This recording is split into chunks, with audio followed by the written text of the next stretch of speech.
اچھا، معذرت کے ساتھ، چونکہ ہم سارے اسی کام میں ہیں، آپ سیاستدان ہیں، آپ سیاست کرتے ہیں، ہم سیاست کو کور کرتے ہیں.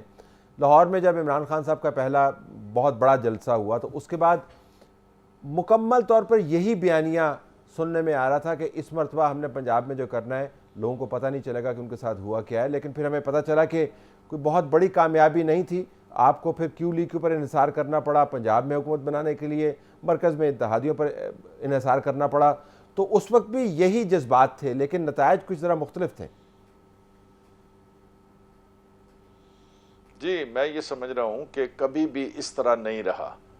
پی ٹی آئی کے جلسے تو بہت بڑے بڑے ہوتے رہے، لیکن جو اس وقت لوگوں کے اندر ایک لہر ہے، اور خاص طور پر امپورٹڈ حکومت نامنظور، اور وہ جو عمران خان کا پورا بیانیہ ہے جس کے پس منظر میں وہ پورا ایک امریکی کردار کھل کر سامنے آیا ہے.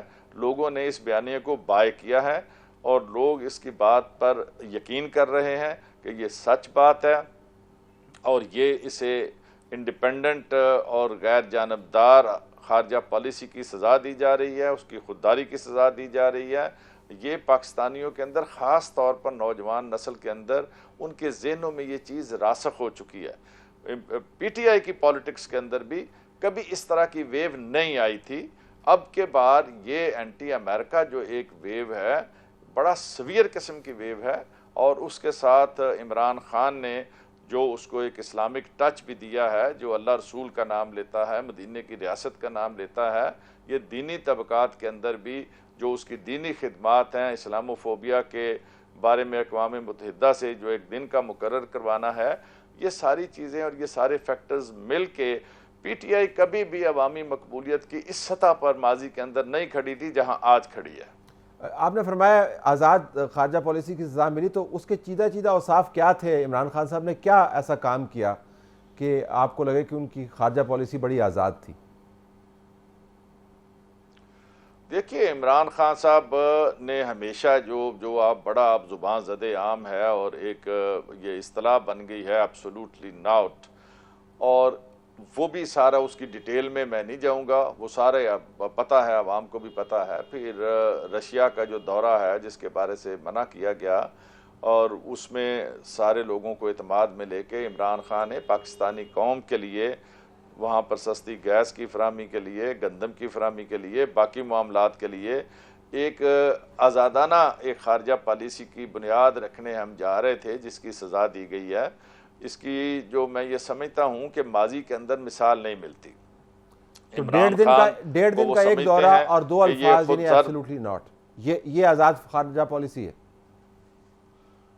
جی، میں تو مختصر اس کا بتا رہا ہوں نا. اگر آپ کوئی اس پہ ڈیبیٹ کرنا چاہتے ہیں تو لمبی ڈیبیٹ ہو سکتی ہے کہ آزاد خارجہ پالیسی کیا ہوتی ہے، لیکن وہ جو بھی ہوتی تھی یا ہوتی ہے، لوگوں نے اس کو اپریشیٹ کیا ہے، اس کے اس سٹینس کو، کہ وہ ڈٹ کر کھڑا ہوا ہے، اور وہ مرعوب نہیں ہوا، وہ دبا نہیں ہے، وہ بکا نہیں ہے، وہ جھکا نہیں ہے، اور اس نے ننگا کر دیا یہ اپوزیشن کی ساری لیڈرشپ کے چہروں کو.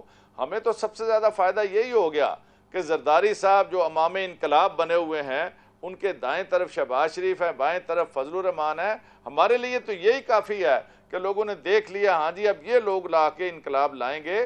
عمران خان نے جو انتہائی محنت کے ساتھ جو فگرز آج بھی کوٹ ہو رہے ہیں، آئی ایم ایف کے اندر بھی، ورلڈ بینک کے اندر بھی، اور دنیا کی پوری دنیا جان رہی ہے کہ کس طرح سے پاکستان کے اندر اکانومی جو ہے وہ ٹیک آف کی طرف جا رہی تھی، کہ انہیں یہ منظور نہیں تھا. سب سے زیادہ ریمیٹنسز پاکستان کی، سب سے زیادہ پاکستان کی ہسٹری میں $30 بلین کی ایکسپورٹس، سب سے زیادہ ریمیٹنسز. اس کا ذرا کمپیریزن کر کے دیکھ لیں، اور یہ جو وہ بین ڈیفیسٹ الاقوامی تھا، اداروں نے بجٹ کا مقدہ کلامی خسارہ ہوتی تھا، ہے، وہ بین کم الاقوامی اداروں ترین نے سطح کیا، پہ. آئی ایم ایف نے بھی کیا، اور وہ جو ان کی حالیہ اسیسمنٹ تھی اس میں تو کوئی تصویر اتنی اچھی نہیں بنی جتنی آپ نے بیان کی.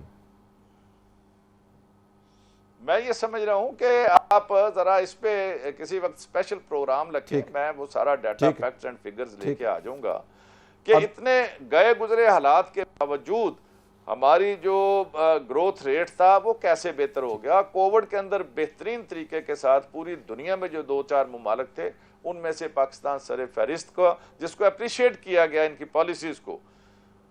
بالکل آخر میں جی، اگر آپ ایک ڈیمانڈ بتائیں اس 20 لاکھ کے شہر اسلام آباد کی آبادی کو جو دگنا کر دے گا اس تمام سیلاب کی، تو وہ کیا ڈیمانڈ ہوگی جب آپ یہاں پر آئیں گے؟ ہماری ڈیمانڈ ہوگی early fair and free elections. ٹھیک ہے جی، اور اگر وہ نہ ہوا تو؟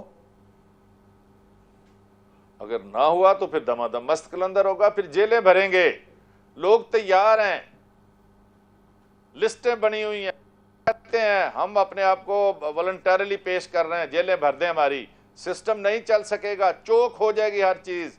یہ کسی خوش فہمی میں نہ رہے، موجودہ جو امپورٹڈ حکمران ہیں، یہ انہیں اس بارے میں سنجیدگی سے سوچنا ہوگا، یہ نظام نہیں چل سکتا آگے۔